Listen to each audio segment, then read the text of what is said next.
now. Welcome to another episode of Zero Ales and Hockey Tales with Wally. And today I'm so excited to have on a 51-year-old from Pontiac, Saskatchewan, Canada. His hockey journey took him to England and Canada. A staple and legend with the White Link Raiders, where he once had 67 goals, 136 points in 24 games played. He's a BNL champion with the Guildford Flames, ran amok as a TV guy with Sky Sports, and as a fellow podcaster, and is running Retribe, bringing folks together, and has been sober since May 28th, 2016. Welcome to the shed, Nick Rothwell. Thanks very much, Brent. Thanks for having me on. Kind of a weird introduction, thinking about my history being a hockey player. I kind of have forgotten of the days of getting on the ice and hitting a puck in anger. Has it been that long? I think I retired I didn't even retire. I just quit playing when I was with the Guildford Flames in about 1997, 98. So it's been a while. It has been a while. You had quite the numbers too. I don't know what kind of hockey you were playing, but it was different. It was different. It was kind of like I suppose equivalent to like the third or fourth division in England. You know, you had like the Heineken League or the BNL League, and then the Super League, and now the Elite League. You've had all the top elite leagues, and we were like probably second or third underneath that. It was more semi-pro. okay. The guys who there was a couple of pro like imports on the team, and they were pro. And then with Guildford, I mean, that was more professional. But with the White Link Raiders, it was more semi-pro, and that's where I was going to university too. Okay. And so I was kind of balancing being a student and playing hockey. And it was great. Hockey was awesome because it was giving me enough money just to live and get a degree, and it was a platform for me to, I knew I wasn't going to be a hockey player forever. And I used it as a tool to kind of get the degree and then get a career in TV. Well, sometimes it's easier for people to know that they're not going to be a full-time professional hockey player, because then you do focus on school and other things. There's a lot of dudes that think they're going to make it, and then they get really close, and then, then you don't have the school, you don't have much backup plan. That's it, and when I was growing up in Saskatchewan, it was something that it was a plan. I was going to use hockey in the UK to go to university to and better then to your get life. a career. Yeah. I knew I wasn't going to make it like pro in Canada. I hurt myself pretty bad as a kid, like when I was about 14 or 15 with my hip. And from then I lost that little bit of pace when I was trying out for AAA midget and stuff. And they were like, you're a little bit slower. So I made a bit of junior B hockey, but like having a partially dislocated hip when you're 14 or 15 and not getting it looked after, rehabbed, and they were just you just kept playing. No one ever said anything. And then luckily though, Brent, I just had a full right hip replacement 4 months ago, and now I'm feeling on top of the world. I feel like I could actually get back on the ice and play again. Oh, actually, I know a fella in town here that's had both hips replaced. He's a shed guy, Jeff Alkenbrack, and he gets around good now. Oh, it's like a new lease of life. It really is. Like after having like 10, 15 years of chronic pain and then having the hip done, it's beautiful. Yeah, they say I need my knee done, but I can't get her done till I'm like 60. So, what do you do? Just get old fast. Yeah. Anyways, whatever. It's not that bad. I can live with it now. There was a couple years there where I wouldn't do things because they'd hurt. And then eventually I was like, you know what? I gotta live. If she goes, she goes. So I get into how we know each other. Nice meeting you. Yeah, nice meeting you too. I'm glad that we've got some common friends together. And like I say, Simsy, I worked with Dave. First of all, I knew Dave from the Sheffield Steelers. Like the very first season and a bit, I played for Sheffield, and I knew Dave back then. And then we started to work together about 13 years ago, working for Sky Sports. He was my co-guy on that. So you were doing the hockey games, or what do you do in all the sports? What do you do? Yeah, it was just like when I was working with Dave, we were just covering the Elite League here. Like I would do color, he would do play-by-play, and then I would present the show, and he'd be a guest. And then we'd have someone like Rick Strachan as well. He's a good old UK name, boy from Alberta, and he would be like a guy offering a little bit more color. And then we'd have some guests on. So me and Simsy go way back. Yeah, for sure. Well, and that's right when he was getting Sheffield started that first season. I I looked at some of the numbers on that team. You guys must have had a tough time winning games. There's a guy, Steve Namath, had Yeah. 186 points in 25 games played. Yeah. Well, the thing with Steve, like he's an ex-NHL hockey player. He played with the Rangers and with Team Canada. One of the best hockey players I've ever played with. I mean, I love playing with Steve. I was like an 18, 19-year-old kid, and this guy, he was just lighting everything up. But yeah, hockey in the UK was a lot different 30 years ago to what it is today. Well, yeah, I don't know. I get really bored doing that. That's So like 4 points a game. Wally, do you know what? Like in Sheffield, there No, would be it's scores not. of That's almost 8 points a game. My yeah, math's yeah. off. It's early. We would have there would be scores of 28, 30 goals, and I'll tell you what, the crowd, like 10,000 people, would be going just as crazy on the 30th goal. It was mad. Well, I guess that's when the fans are just getting into hockey too, and they probably think it's cool to win 30-0. Yeah. Yeah. We weren't getting much NHL on the TV back then. Was there a lot more fighting back in the day? Because I know that was the stigma of the league until I guess not too long before I came to the league, was that, that it was a fighting league. Oh yeah, it was a way for young British guys to make a name for themselves. There were some real good, tough British kids, and they would go toe to toe with anybody. And I think that's why in the UK, mainly in North American style, I think that everyone liked the grit and determination. The imports that were coming over were a lot from Canada, Western Canada, and a lot of tough guys that were coming here, not just tough on the ice, but just tough characters. Yeah. And it rubbed off on and the British guys who didn't have as much skill because they didn't have as much ice time. It's simple as that. Well, and But that's how you get involved, right? Is when you're not getting much ice time and stuff. Sometimes you gotta do something different. just drop the mitts, and Yeah. and that would be a way for you to fit in. And You the don't fans look would like a love you. fighter. Did you know that your nickname was Pretty Boy Nick Rothwell? Yeah, I did. That was a Simsy thing. But the funny thing is that I wasn't a fighter, but I knew how to fight. Just growing up in Saskatchewan and playing some junior B hockey, you had to drop the mitts, and I wasn't a highly skilled player over here. Even though the numbers, like a couple of seasons, I racked up a few goals, but I didn't mind dropping the mitts every once in a while. I had a bad temper when I was a kid, so I fought quite a bit in Saskatchewan, and I mean, it was exhilarating. It was part of the game back then, and I liked filling that role sometimes. Yeah, I didn't mind challenging myself every once in a while. I thought I was pretty good at hanging in there, not really getting punched clean.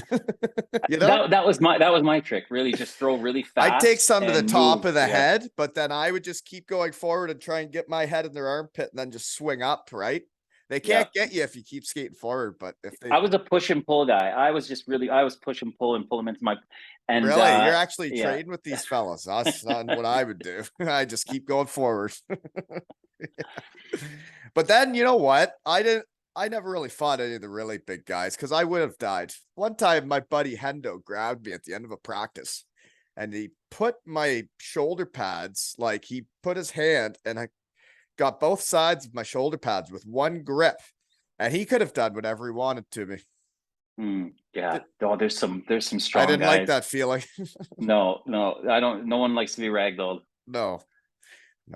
Well, it's happened though. But okay, I better get back on track. I get into how we know each other. I think maybe you had wrote something on Twitter, and I wrote, "Hey, you sound like a guy that would has a story, right?" And then you sent me an email yesterday, and I read it, and I was like, "Huh, let's do this." Yeah, let's do this. I really like that part of your email. Let's do this. It's something that I say a lot in life because it's kind of like, why waste any time thinking about doing something? You let's can just talk get on about with it yeah. or be about it, right? That's right. Yeah. So no, I really appreciate that, and I'm looking forward to chatting with you over the next little bit.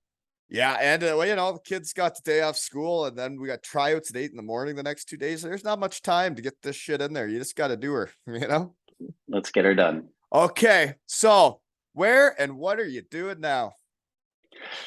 So I'm living in London now, a place that I've always really felt very at home. Being, more so than even in Canada, and this a brief little time that I spent in the States.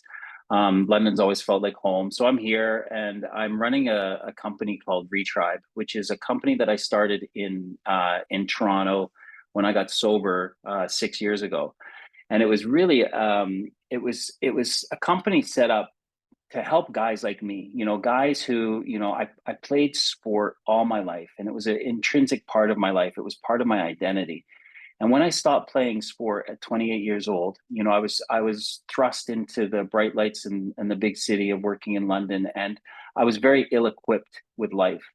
And I went down a really, really dark path, Brent. And I started Retribe to help, initially to help ex-athletes when they stop playing the sports that they love. Any ex-athletes, you feel some bereavement and you have a sense of loss and a loss of identity. So Retribe was set up to help ex-athletes stay connected so that they can stay accountable in their lives, because that's one thing that I lost when I stopped playing sport, is accountability. I had nobody in the changing room to call me on my bullshit. I had no one to say, "Hey, Nick, you know what? You might be drinking a little bit too much," or "Nick, I wouldn't try sniffing that because I've seen guys go down a really dark path." No one to really kind of guide me or be my buddy. And I ended up having a bunch of like veneer relationships with guys who like had a lot of cash, wore nice suits and drove nice cars, and they were just surface relationships. They weren't the relationships that I had when I played team sport. And so Retribe was initially set up to do that. And now we basically help people in corporate and sports organizations build community. And it's given me a purpose and a passion in my life, Brent, that I just never thought that I would want. And it's beautiful. Yeah, passion and drive is what it's all about, right? And Mm. I went to your website after you emailed me, and I thought the philosophy really hit home for ex-athletes, like you said. Mm. Yeah, I wrote it down. I don't really want to read it. I don't want to cry again on the show, so I'm not Go gonna. for it, man. Go for it. No. But what I would say is when I was done, it was hard, but I Yeah. did have my kids and my wife Yeah. to keep me in line. Yeah. No, I feel you, man. Again, and I got married when I was really young, and we never ended up staying together. And I went off on this journey of like really fake relationships. I didn't have a wife or kids or anything to again like keep my checks and balances balanced, and I just went into isolation. So, so I was dealing with that loss, with no one around me to again to kind of keep an eye on me. And I did the thing that a lot of guys like me do, which is I moved, so I moved from London to LA, where I told everyone, I was going there to work in TV, and I couldn't get a job there because I couldn't get a work permit. And I went down living in a hotel room on Venice Beach, drinking and doing drugs, and never, and everyone would always be able to say on the outside, Nick looks all put together, but inside I was just torn apart. And that lasted in my life for like 15 years of moving. And every time you move, the relationships you make are less and less deep, and they just don't mean as much. And that was my journey for 15 years of real loneliness. 15 years of, I guess, moving around and getting into things and not really having real relationships then, eh? Yeah. Yeah. Well, human beings are wired for the need to connect and belong. This fundamental aspect of human nature dates back to the beginning of our existence, when tribes, in order to survive, shared roles and resources, each person having a purpose and an ability to contribute. I guess when you're a hockey player and you have a role on a team, and each season you have best buddies and you're all in it together trying to win a trophy, and then when it's over and you don't have a purpose, you don't have a passion, and like, I guess, yeah, the ability to contribute. And it's like, what am I good at? Like, I was a hockey player. What am I getting up to do today that's driving me, right? Yeah. Yeah. It's 6 That a.m. I'm in my shed today, though, folks. It's a good day. Right? dude, exactly. And I think about what you're doing, and the word that that is big on my website is community. And that's why I love what guys like you are doing is, you're helping people stay connected through community, and people talking about the one thing that we all are here for, which is our love of hockey, and you're right, in that reading that you have, is that we are wired to belong to something. And in this time, the company is called Retribe, so I've studied as much as I could, So I the guess history. that means you were in one tribe, you're a hockey player, now you're retribing to get out into a new one. Well, that's it. That's it. We were part of a tribe, and before hockey, we were part of a tribe. We evolved for tens of thousands of years by giving to the tribe, not taking from the tribe. And that's what we did as teams, right? In the changing room, there was the jokers, there were the serious guys, there were the quiet guys, there were the partiers, there were all people that filled different roles. There were the fighters, there were the scorers, there were the playmakers, there were the defensive blocks, and then the crazy goalies. And I use the word crazy lightly. I love you guys. Yeah. And Different. and the different goalies, we all fulfilled a role and a purpose, and it's just, I just know through experience, and even in just your energy now, right? The connections that we have in those changing rooms, and that's what guys miss. Oh yeah. Not the skating the boards at 11 o'clock on a Thursday night. Everything I missed about hockey, I've found in my shed. Beautiful, man. That's Yeah. beautiful. Yeah. I get to reconnect with guys, and I get to meet new beauties, Yeah. Yeah. Yeah. It's cool. So, Yeah. anywho, so you've been sober since May 28th, 2016. You wrote the date to me, so that day must Yeah. mean a lot. It means a lot, because it was the day that this knucklehead finally surrendered. I was brought up like you, real men don't cry, real men don't show emotion, real men don't ask for help, real men can sort out all their own problems. And these are the things that I learned from my father, my coaches, my teachers. These are traditional things that guys like us are taught, not just guys, but girls too. And I knew when around 30 years old, I knew I had a problem. I knew I kind of laughed at it. I was like, you know what, drinking is going to bite me in the butt, because my dad was an alcoholic. It ran, and my mom had problems with alcohol. They both passed now. I'm not saying it's something that you inherit, but there are certain characteristics of alcoholics that do get passed on, certain traumas and stuff. It's intergenerational in some cases. And I never asked for help, dude. And then at 45 years old, I was in a squat in Toronto. I tried What's a squat like? a place that I'm not paying any rent, a flat in Toronto where I'm not paying any rent. It looked like something out of Train Spotting, urine soaked mattress, puke up and down the walls, and it was green bile puke because I wasn't eating anything.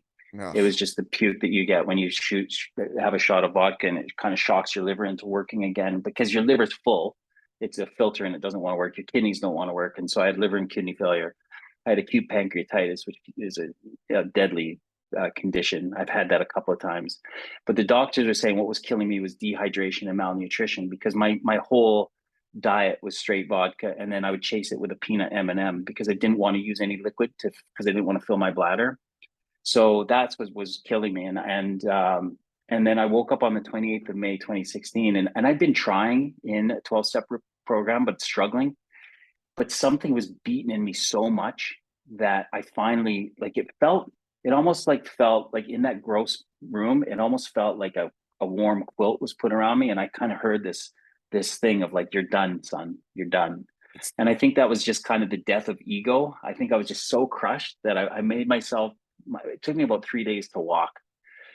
And I was shaking with detoxes, and I went to a meeting, and I looked at a guy, and those two words came out of my mouth that saved my life, dude. And I looked him right in the eye, and I said, "Help me, brother, please help me." And I went through the recovery program. That's the cornerstone of my life today. And I have not thought about a drink in over 6 years, and that's a miracle. Well, congratulations getting out of that, because it can't be easy when you're that far down. No, there's no, and unfortunately, the longer I'm around recovery, the more I hear of people passing. Alcoholism is a deadly illness, and it's one that roughly about 1 in 10 people have alcohol use, and they call it a disorder. I just call it alcohol use, and it's a problem. And it's just the fact that some people cannot consume alcohol safely, and it creates this craving for more and more and more. And even when the consequences, like for me, which were, 2 drink driving convictions, and a jail sentence, like an actual jail in Thurlow Penitentiary in Southern Ontario, with murders and rapists and drug dealers and wife beaters. And I'm sitting there going, how the heck did I get here? The day I How got out. old are you? You're in your 30s or something? No, I was 43 years old. And I drank the day that I got out, and that's this is, like I say, this is the horrible part of this illness, is it has nothing to do with willpower. It is an absolute powerlessness over alcohol. There will guys that will drink themselves to death because they think that there is a solution in the drink, because at some point in their lives it did work. So Because it made them feel better. it was when I was 28, 29 years old. I had this crippling fear. I grew up in a very, like, my mom and dad were amazing people, and they did the best that they could. But at certain times, my dad was a very scary person. He was violent, and he was very big and intimidating. And, I would pee my pants sometimes when he would walk in the room when I was like 5, 6 years old. I wet my bed sometimes till I was 13 years old, because I was just so scared of this man. And then so inside of me is this scared person. So I became a liar and a manipulator, and I would fantasize, and I would just get anything out of my head to relieve me of these fears. And then when I was 28, I took that drink, I did that Coke, and the fears just went away. And I felt normal. I felt like I could breathe. And that was the beginning of it all, is that alcohol took pain away from me. So And yeah, then you didn't feel the pain and didn't have to deal with the issues. So then you just kept riding that wave until you couldn't anymore.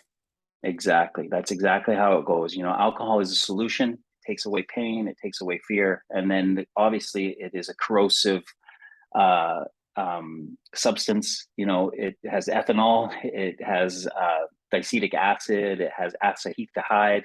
These are corrosive things that destroy your liver, and it will create a craving in the brain for more of it, which is the insane thing. Even though it's destroying our livers, we want to put more of it in our bodies.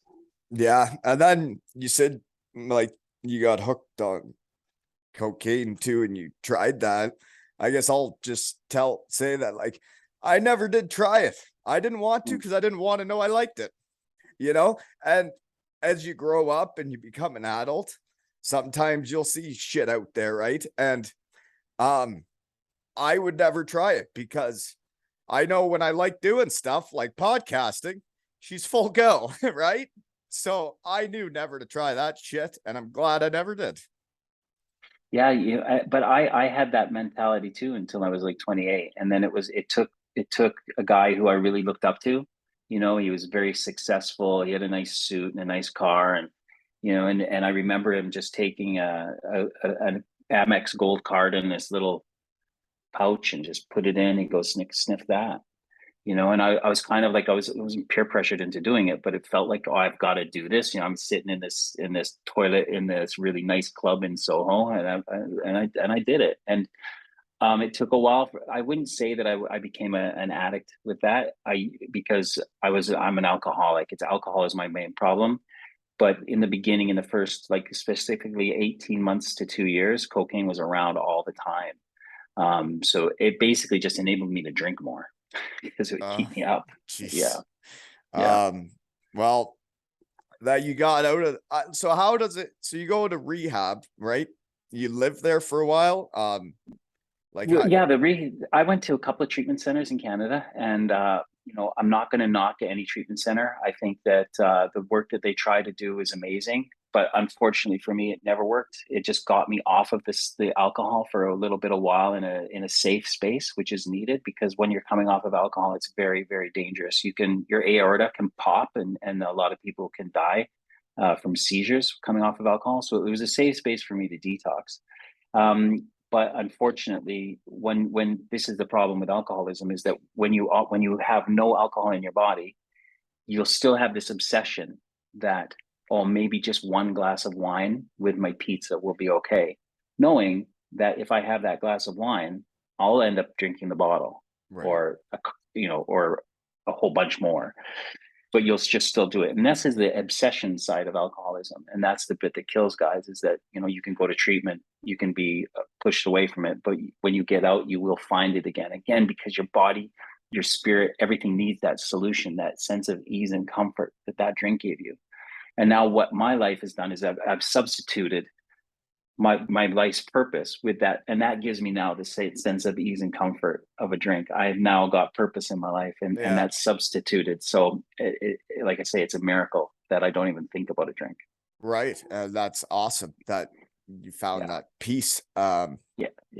So then what is a day at Retribe like for you then? What is like, how many people do you got? What exactly are you doing? Like, what's the day to day here? What are you doing?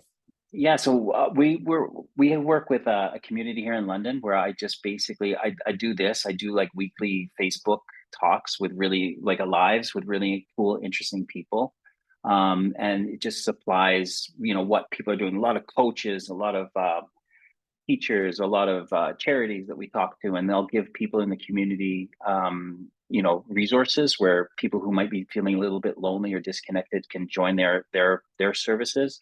And also I work with a woman named Dr. Misha Jarvis, who is the sports psychologist at Brunel University and the sports psychologist for a football team here, Wickham Wanderers.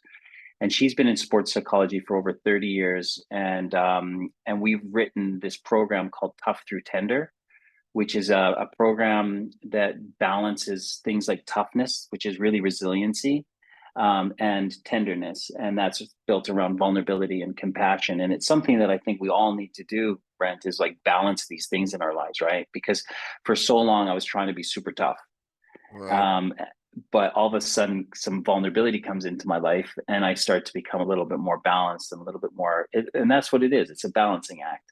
There's the alpha males though, right? That they're not going to show any tenderness. Well, that is, I think, something that needs to be unlearned, because, and that's what we like to do with Retribe, is that these sessions are about unlearning the things that, I mean, if you think about the history of coaching in North America and in Europe, it comes from is now. Well, you think about when we were coached by, like, you know, do or die, bleed, go through a wall for guys, like all of this, you know, and also very harsh, a lot of homophobic slurs and a lot of like toxic masculine phrases. And they were taught that by somebody, and they were taught that by somebody. And this is like post World War II Winston Churchill speeches is what was like woven into sports culture. And it hurt a lot of people. For instance, and I'm sure you could relate to this, right? You know, I broke my wrist when I was like 14, same time I did my hip. And, you know, a coach said to me, I was like, "Coach, my wrist hurts." And he said, "Suck it up, Rothwell."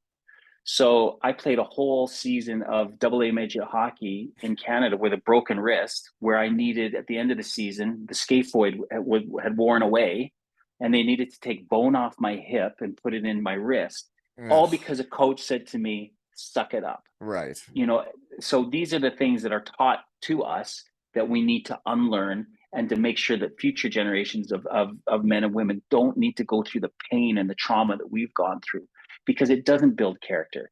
It doesn't, you know, it hurts, and it creates trauma, and it puts people into these isolated places where they feel lonely.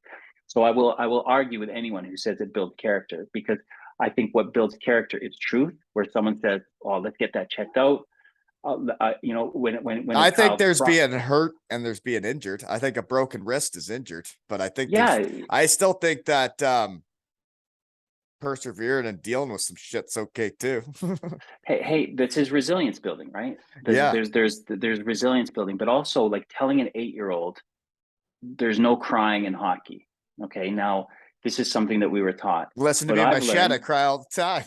Well, listen, like an 8-year-old Nick was designed to cry. Enlarged amygdala, right? We're designed to feel. We're designed to cry, because this is why we have tear ducts, and we're told to suppress it. So now you wonder why a lot of aggressive male behavior is happening, you know, on the streets or in the home, and domestic violence, is because men don't have proper safe spaces to show their emotions, because it's bottled up, and it's going to come out in aggressive and perhaps violent behavior. So, and this all stems from the things that we were taught when we were kids, which is like, we're not allowed to cry, which I think is the most harmful thing you can tell, but and like to your point, there are places to build resiliency. And I think it takes good coaches, good parents, good mentors to be able to learn about things like this. So Right. this is part of Retribe, is teaching people how to create safe spaces and safe language for young children, for young adults to express emotions. Okay. Yeah. Jeepers, this is a deep one today. Oh, okay. Yeah. Poster pictures. So there was the one with you at Simsy. That's Sky Sports. So Yeah. he's quite the legend of hockey in the UK, isn't he? Simsy's got like this reputation over here because he's got kind of no filter. Right. I really like Dave. Like I say, me and him have never crossed paths on anything. We've got a lot that we agree on. We've got a lot that we disagree on. And I think that's the thing, is that, this world's become so divided that if Dave says something like he was a pro Brexit, I was a Remainer, we're not going to not be friends because of that. We're still going to be friends, even though he agrees with something and I disagree with it. And same on a lot of subjects. Perhaps on some of the things that I've said to you today, Dave would disagree with, but we're still going to be friends. So I think Dave is, just because he's got this no filter, and because this rivalry between Sheffield and Nottingham in the UK is so big, he's got a lot of enemies, but in his heart, he's a very, very good man. Oh, yeah. And you Yeah, see what he yeah, does for charities and yeah, everything, right? Yeah. yeah, He yeah. He's just a good does guy. bleed orange. Yeah, he does. He does. Almost to an insane level. So he's a little bit wacko too. I hope he hears that. So what all have you done in the TV world then? Because I saw the microphone with FEI TV. I'm not sure what Yeah. that is. So in sobriety, I got sober, and I wanted to get back into the two things that I knew, which were broadcasting and advertising. And I was in Toronto, and I would have been 46 years old, and I was going around to Sportsnet and TSN, and I had a cracked tooth from hockey, and it was cracked. I had just gotten sober. I looked a mess. So I got a couple of screen tests, and I didn't really look that good. I didn't really read that well. I was still a little bit shaky, but inside of me was this determination to get back into something. Yeah. But honestly, Brent, I was unemployable. I was coming off of a 15-year whirlwind, right? And I ended up, I was struggling. I was really struggling for money. And I actually spoke at a meeting, and I said, I'm really struggling. And some guy came up to me after and said, Nick, I run this construction company. I didn't know you were struggling, but I got some labor work. So I was like, I'll take it. So I ended up, like, I was tearing out kitchens in the beaches in Toronto for $20 an hour. And I was so grateful. And then someone said, and then started Retribe. And then I went to do some night classes on how to do business plans, because I wanted to kind of unlearn some of the things that I learned about running a business in the 90s and early 2000s. And all the time, Brandon, I'm showing willingness to show up. And then I ended up meeting this woman who I knew from recovery, and I was telling her what I was doing. She said, Nick, we've got a job going at the hotel. It was the Western Harbor Castle in Toronto. She goes, I need help. It's a 3-month contract. I need help running the gym. Basically, I became a glorified towel boy at the pool. But I was 47 years old, and I was like, how the heck did I used to have my own TV show. And out of the blue, I was like, why don't I email my old producer at Sky in London? And I emailed her, and I was like, Trish, it's Nick. I've got a long story to tell you, but I'm in Toronto, and this is a woman who never replies to me emails because she's so busy. And she emailed me back in 5 minutes. She goes, oh my God, Nick, I was talking about you to someone at IMG last night. They need a North American TV presenter. And lo and behold, one thing came to another. And at the end of that 3-month contract, I got a job working for IMG, covering the World Equestrian Games in North Carolina. That's the FEI, the Federation of International Equestrian Sports. And that, Brent, it got me a good chunk of cash to pay off some debts. And it brought me back to London. And I got offered a job to work with a buddy's agency who had fired me in 2000 because I was partying too much. So all things came around. Then I It ended all up circled back it around. all circled back, and then I was like, I really need to, my heart was in building Retribe. So I jumped 2 feet, like, big into building Retribe. I left everything. and got some loans out, some bounce back loans, which were loans given to companies just before COVID. And I just threw myself into building Retribe. And now, we've paid off our loans and we're starting to really thrive. So That's that's the kind awesome. of the journey So into the Retribe's TV, pretty back new to the then. TV stuff. Well, I did start it in Toronto, like I say, 6 years ago, but it's evolved now to becoming like a full-on company, Right. Well, well, that's we're great actually from the think of you being in that squatting place to, you know, to, to here we are now. yeah, Pretty, six pretty years, a wild lot. 6 years, eh? Because it Yeah, can't be easy, like I said, to build yourself back up and to get where you are now. well, there's a lot of pride swallowing, right? Like I said to you, like I had my own TV show. I had this Porsche. I had a flat on the river in Chiswick. I shopped on Salvo Row. There's a lot of things that I thought were the measure of me, and then to all of a sudden become a towel boy at 47 years old, at a 4-star hotel in Toronto. But I think it's just the willingness to show up and to know that I'm just building my life up. And then what's happened in the last 6 years, like I say, they've been miracles. I've got a life that I never knew that I wanted. It's absolutely beautiful. And if you start to ask me about being a stepdad, then you might get tears out of me right now, because that's the point in my Are life you a where I am. stepdad now? So here's the story. Okay, I'll tell it to you. We got time, right? Oh yeah.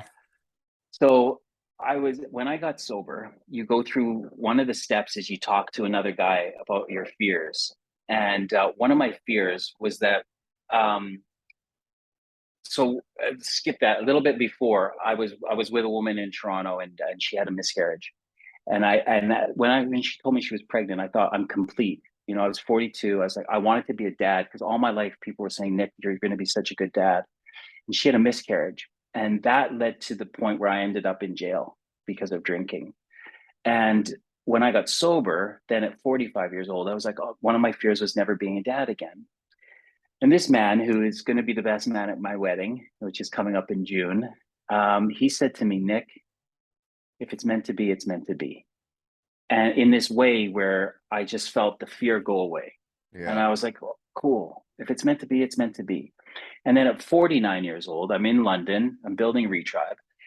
And I finally look in the mirror after 49 years of like self-loathing and Nick, you're a piece of shit. Nick, you're a failure. Those are the things that I would look in the mirror and I would say to myself.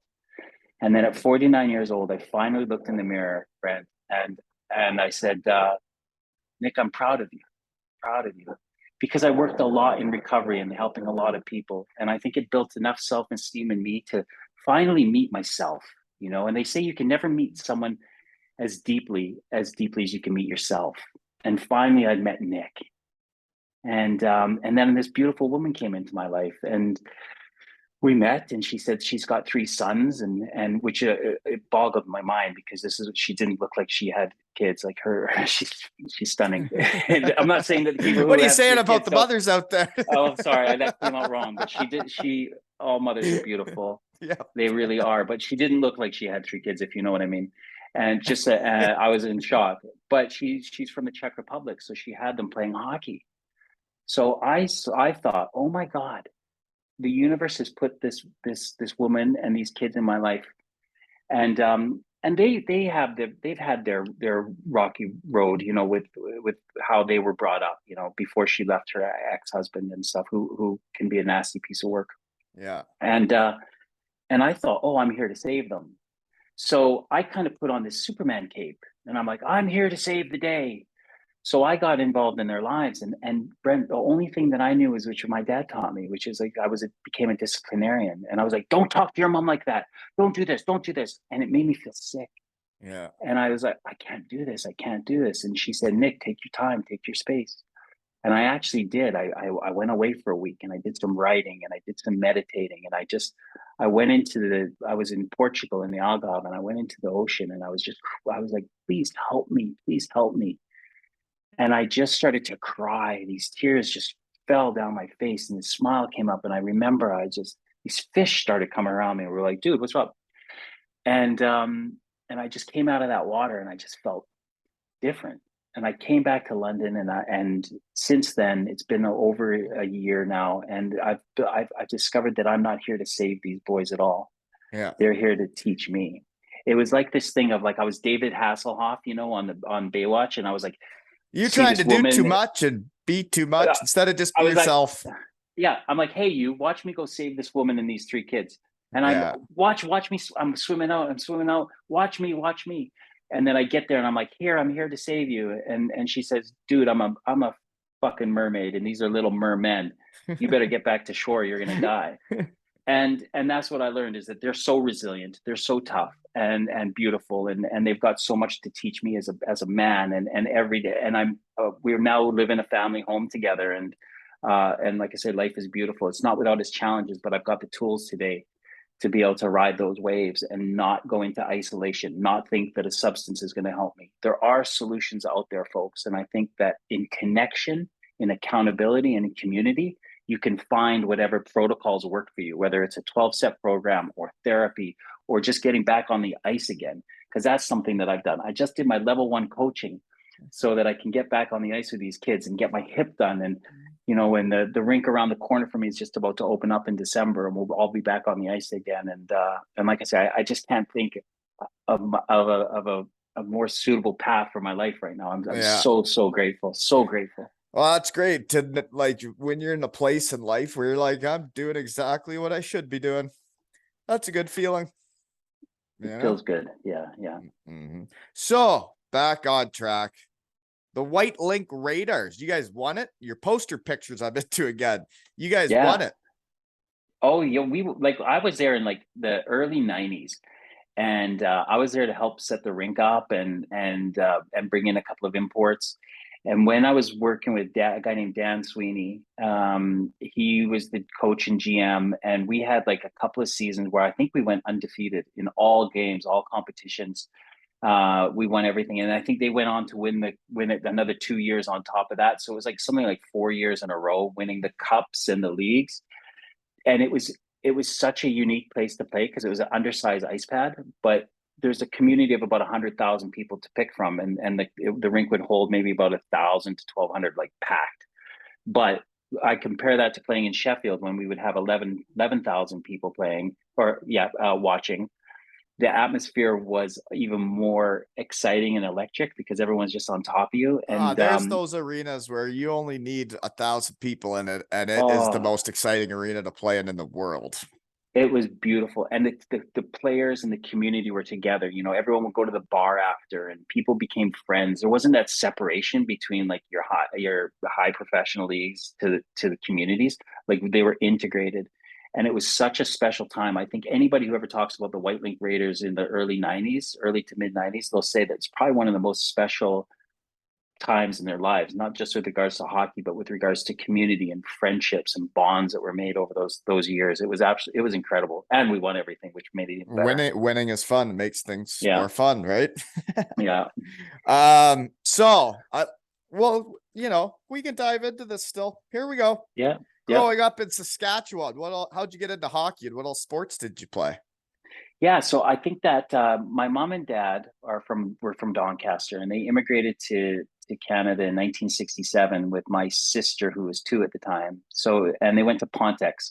That's how it's pronounced. They're a little That must have been French. something, eh? Just getting on, just Yeah. packing I up wrote and it. leaving, eh? I wrote an essay about like my heroes, and my parents were my heroes. Like I say, even though like we had some tumultuous times in the household, they were heroes in the fact that I think they had 2 wooden trunks, and they got on a boat, like a train from Doncaster to Liverpool, a boat to Montreal, and then a train from Montreal to this little place like Swift Current in Saskatchewan, where there was literally tumbleweeds blowing across the rail track when they got there. There was no one there to meet them.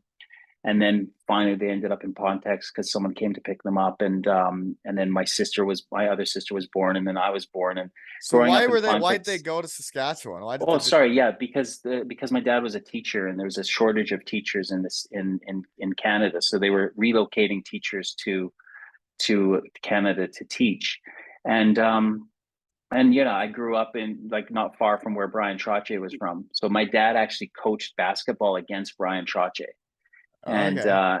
and then my dad needed to further his education and go to University of Saskatchewan. So when I was 5, we moved to Saskatoon, and hockey was part of hockey and soccer, proper football were just part of my life growing up, but I also boxed and I wrestled. I played American football in high school a little bit, but it was really, I played sport because I think just that fear of dad, for me to get his love and attention, sport was that way. It also kept me out of the house a lot. So I was always constantly busy because I didn't want to be in the house when it was had that bad energy, and it was, my dad been drinking. So Right.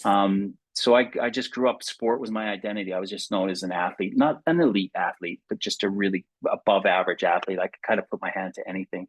And so then you grow up in Saskatchewan, and then at what age are you heading back then to the Yeah, UK? so yeah, like I said, I played when I was playing hockey. I was playing like double A hockey and a bit of junior B. I had tryouts in triple A midget, and because of some of the injuries that I had, I'd lost that bit of pace. So like the UK hockey was going to be like we looked at some universities, we looked at some teams to play for, but because I had this really bad temper when I was like, it came out of me when I was about 12 or 13. And I think probably that was maybe some of the traumas that had happened, but I could throw punches. And my dad brought me to boxing, and I learned how to fight, with in a place where there was a lot of tough kids. Yeah. And I learned how to take a punch more than anything, and how to give one back. And my temper would come out in some other ways. And I remember I was playing a game once, and I tried to bury the puck behind the net. I tried to freeze the puck behind my own net. And of course, that's a no-no. And I got bounced off the puck. They got the puck, they came around, they scored. I felt really bad. And I was skating to the bench with my head down. And the coach was just like, Rothwell, don't ever fucking try that again, you loser, blah, blah, blah. And I was like sitting at the end of the bench with my head down, knowing I already done wrong. But he just Yeah. kept going on and on and on.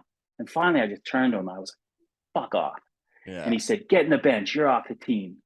And I remember going into the changing room, and I took off my shirt and I took my shorts down, and I threw it in the bin, and I was just about to pee on it. And the equipment manager came in, and he was like, what are you doing? And anyway, lo and behold, I got banned from playing for a whole season of hockey because I was going to piss on my jersey. But what that did is it helped me in England because of being banned for that season. I didn't register on the international transfer cards, the ITCs. So they were like, so when I started playing at 18 in the UK, technically I'd learned my hockey in the UK because because if you're registered after you're 16, 17 in Canada, then you go up on the list and you have to play as an import. So I didn't play as an import over here, So that's which yeah. that's why I was like, because I talked the way I talked, I think people expected me to be better than I was. I was just a grinder, dude. I was just a grinder, You're and mucking it up out there.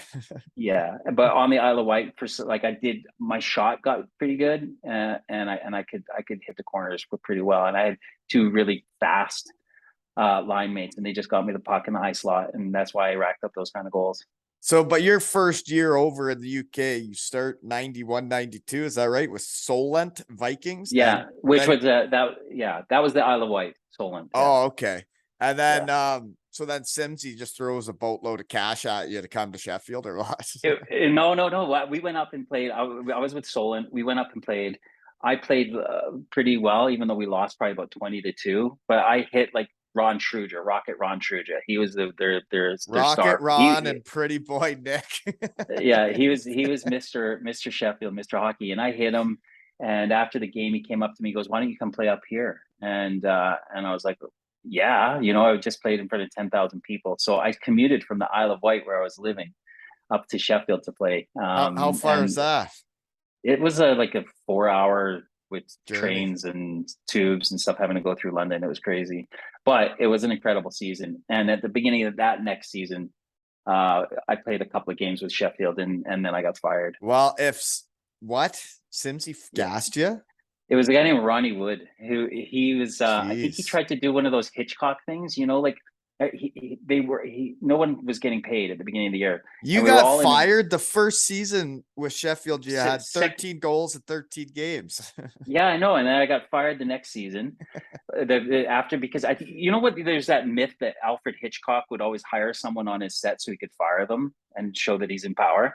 Well, I think Ronnie Wood had this like power problem, and I think he needed someone, like we were all around his desk saying, "Give us our checks, give us our checks." And I was like, "Come on, man! Like I just got married. Give me my check." And he went, here's your check. You're fired."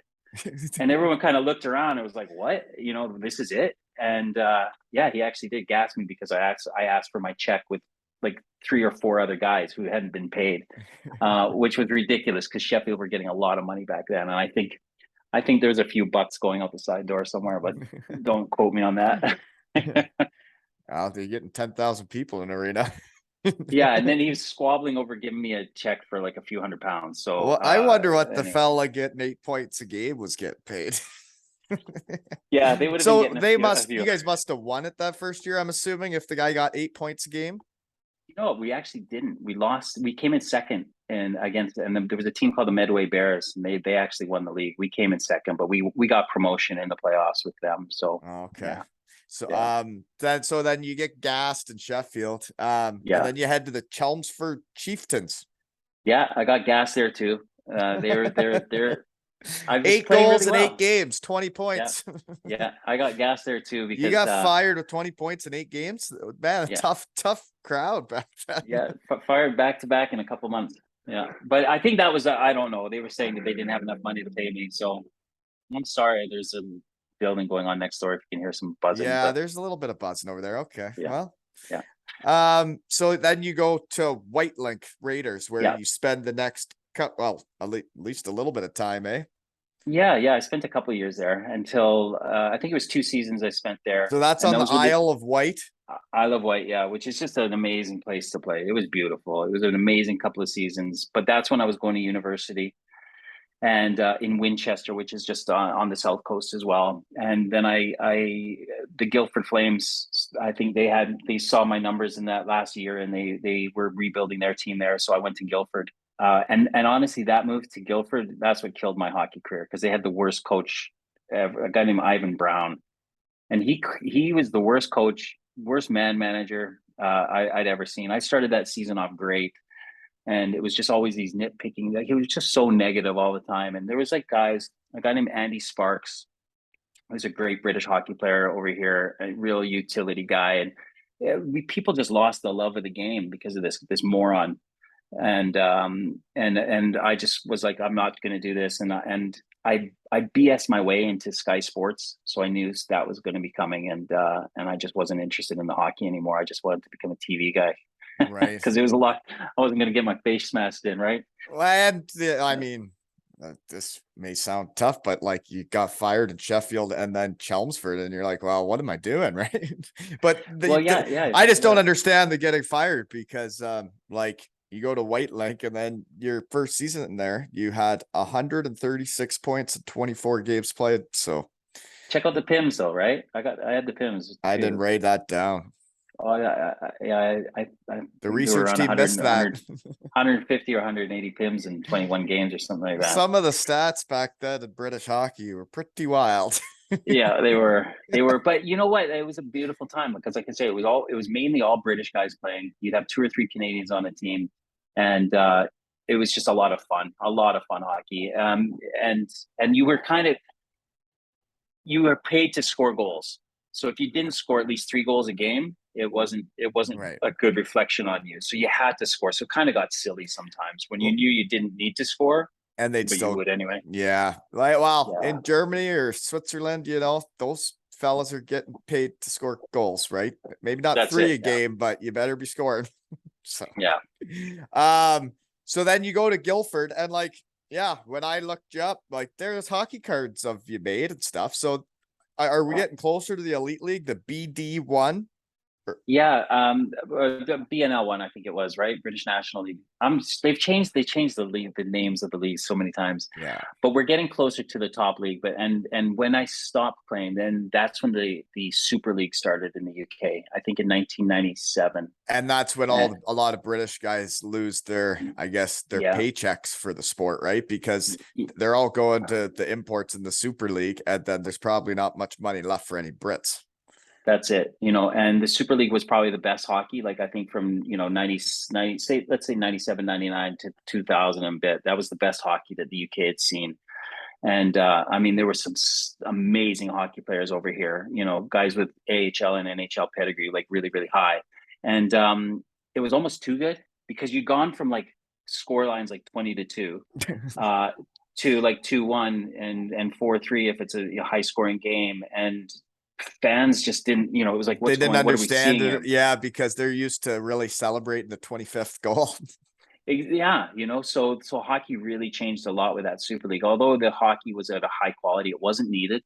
It killed off a lot of good Brits that could have been playing and developing and contributing to the game, but also having the passion for it. I think about a lot of these British guys that quit then, and they're my friends now, and they could have got involved in coaching, the junior systems, but the actual love of the game got taken from them because all of a sudden they were just seen as like no longer needed for requirement, and that was all a dollar figure. And ultimately the Super League killed itself because it became greedy.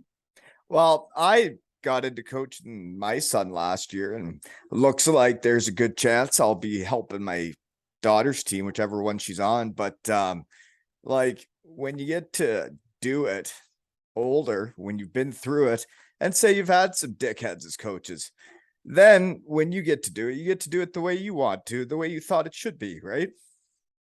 Yeah, and I think that is a thing too, though, Brent, is that we've got we there's ways that we want things, but there's a lot of education that needs to go behind it. And I think that my problem right now with coaching is that I'll tend to do with the youngsters what people did with me.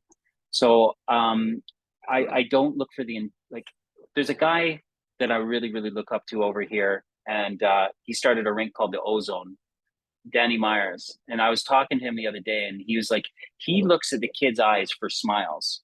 So instead of like all of the drills and making sure everything, he's looking for their enjoyment on their face. Oh And that yeah. really resonated with me. I was like, yeah, what am I doing like with like a 10-year-old kid, and getting them to do a certain drill in a certain way when they're not enjoying it. I And that I was s- because, I switch things up so fast. If I see them get bored for like, if you start a drill and you can tell you can see, especially like the kids in under 9 or under 11, they yeah, show what's going on. And if you see they're bored, they're not paying attention and they're not having fun. And you gotta switch up your plans quick. you got to switch up. And I think that's what you're doing is great. What Danny's doing is great. I had to kind of relearn it.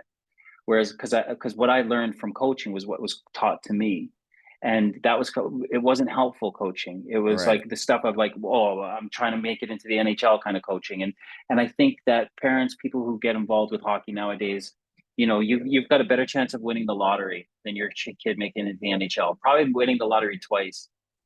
Why is your kid playing hockey? And it's It's got to be it's it's got to be gotta for be fun. about for fun and learning to be on a team and being part of a team.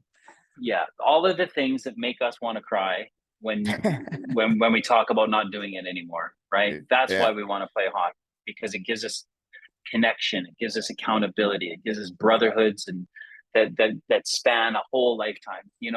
And I talk about that because when I was in Toronto, Dan Sweeney, who I'd played hockey with on the Isle of Wight, I'll never forget how kind he was to me when he saw me struggling. He didn't judge me, and he knew I was struggling. He didn't judge me. He did everything he could to help me without like pointing his finger or making me feel guilty. He just helped me the way that he could, which was with love and kindness and a non-judgment voice.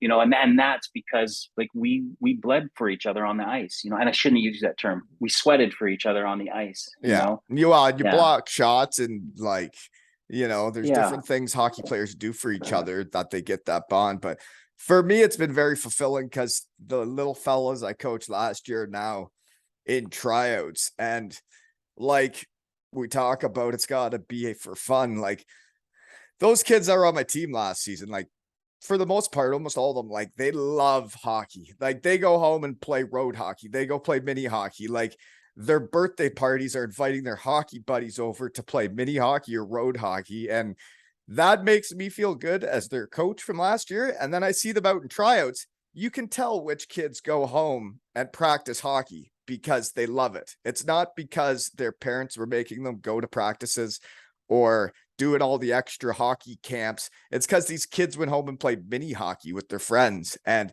you see them out in the tryouts, and man, makes you proud. It Little does. fellas are doing great. those, like, apart from those couple of years on the Isle of Wight, and the certain little moments that you remember playing in front of 11,000 people in Sheffield, it was the times in my basement with my buddies, with like goals that we made out of like some sticks and some net, and just banging tennis balls around, and then going outside and playing on the driveways with like snow everywhere, and just a tennis ball and a dog running around trying to play as well. Well, it's like last season we had pond hockey tournaments with our team, with our hockey family, and like the siblings played. They got, obviously the guys on the team played, and then the parents all watched and had like, ate food and drank outside, and like we were a hockey family, and like winning that pond hockey tournament against each other it's as exciting as playing in the All Ontario finals, right? It truly is. I think that the hockey family is, man, it's a special family to be part of. And I think that it can be confused a lot of times with kind of like the competition, and the winning kind of overwhelms stuff sometimes. And what I like to do is I like to call it like, let's challenge each other rather than compete. Because I think, like, we're all winners. We don't need to compete. We can just go out and have fun and You challenge sound each like you're other. going to give everybody participation medals. No, no, I'm not like that. But but I think that I think there's winners and there's losers in hockey. I think I some think that guys there's lose every year because they're not that good teammates. maybe, but maybe those are the guys that need to be worked with and to be held a little bit and to kind of understand a little bit more. But I think that I don't know. I try to stay away from that losing word and more like substitute with learning. Right. Like, Well, yeah, if yeah, you lose, you got to adjust and make different plans and adjust power plays or penalty kills, yeah, right, to win the next time. But yeah, you yeah, learn because you lost. yeah. But yeah, you you learn because don't you you didn't don't learn as win. much when you win. You think you're No, pretty sweet. yeah. Yeah, I was thinking more, like I say, around the fun side of stuff, and how the Yeah. hockey families, like I just remember the bottle drives we used to do back in Saskatoon, raising money, and the picnics we would have over at guys' houses, and the barbecues, and even in wintertime, throwing burgers on a propane barbecue outside when it's like -20. It's a beautiful thing. Oh, it is. And that's what was so fun about last season. And I can't wait for this season to get started with the gals, whatever team I end up with. But Yeah, yeah, it's yeah, and then I got right behind me, it's somewhere back there. Like I got the whole yeah. team mini sticks made, right? With Two Ales and Hockey Tales mini sticks with their names and numbers, Yeah. and they got shirts too. And I think they'll remember Beautiful. that shit. Oh yeah, you'll have to send some of that merch over here. I want some. I got to get more stuff made. I already gave Yeah. everything away. But actually, we do have merch, folks, at aleshockeytales.com. Sean Collins has a whole shop up and he has shirts and hats and everything. If anybody wants anything, it's at aleshockeytales.com, right? Good plug. Oh, yeah. Yeah. And you got anything else before we shut her down? Yeah, I think that as anybody who listens to this, who kind of resonates with a little bit about my story, like even like I say, like I played sport was as a coping mechanism, I think, to a lot of stuff, and I think that if you don't have to look far for some people who might be have been going through some stuff, and we're about to start a season where a lot of guys are going to be leaving home. They're going to be going to some places that they don't really know. The weather can be a little bit different, can be a little bit gloomy sometimes. They can feel a little bit lonely, but I want people to know that there's always a non-judgmental, kind, compassionate voice to listen to. If you get in touch with Retribe in any way, you can get in touch with me, because I've been into those dark places, and I know what it's like, and I know the kind of like how to nip things in the bud before they get too bad. So anyone who might be feeling a little bit lonely, a little bit disconnected, a little bit fearful, and think that they've got it all their own and that they can handle it all on their own, then I want them to know that in some instances you don't have to do it all alone. Right. And if you feel like you don't want to go to a coach or a teammate with some of the things that you might be feeling, then please get in touch, because there's solutions to all of it. There's protocols that can help anybody kind of create this balance in their lives where they don't have to feel alone and fearful. Right. And when I got your email, and one of the things you wrote when you gave me a bit of your story was, if it only helps one person, right? Um, I can get up at 6 a.m. to talk to people in my shed. It makes me happy. And hopefully your story does help a person or two. And if not, we had fun anyways, right? Oh, yeah, we did. I can't thank you enough, Brent, for giving me the time. And yeah, you're right. As long as, if one person resonates with it and reaches out, or if they don't, that's the other thing too. This is is that we can always be proactive in reaching out to people as well. So I tend to think about people when I talk to them, and I ask them how they're doing. They're like, life's great, life's beautiful. I got nothing to worry about. They're the guys that I put on a little list, and in a week I check up on them because I was that guy. I was that guy that could put on a suit. Like you asked Dave Sims, he'd say, no way would I ever think that Nick had the problems that he had because I was so good at faking it and being this bullshitter, and when I said everything was good inside, I was that scared 8-year-old boy. And I felt like a fraud and an imposter. So I know there's guys out there who might resonate with feeling a little bit scared, a little bit alone. Well, and having the experience of going through shit, right, is like, it's like for me, if like have the shed and do this is because I went out and played in Europe and met a bunch of people and I have the experiences of what each league is like and some of the stuff and the hard times, right? But like from where you ended up in that room in Toronto to where you are now, you've gained some experience, right? And if my experience can help anybody else, you're right. That's exactly why I'm here. Plus to meet and to chat with you. And I've really, really enjoyed this time, man. I can't tell you, I'm really grateful for it. Well, isn't it interesting? People want to come to my shed and reach out to me and they ask if their story would be worthy of my shed. Everybody's story is worthy of my shed. But I think what you're doing is incredible. It gives you a passion and drive, and I think that's what everybody needs in life, right? Is something that really gets them up out of bed and gets them going, right? Yeah, it's the antidote to loneliness. Passion, and purpose can cure anything. So yeah, let's help people find it. And this has been another episode of Zero L's and Hockey Tales with Pretty Boy Nick and Wally.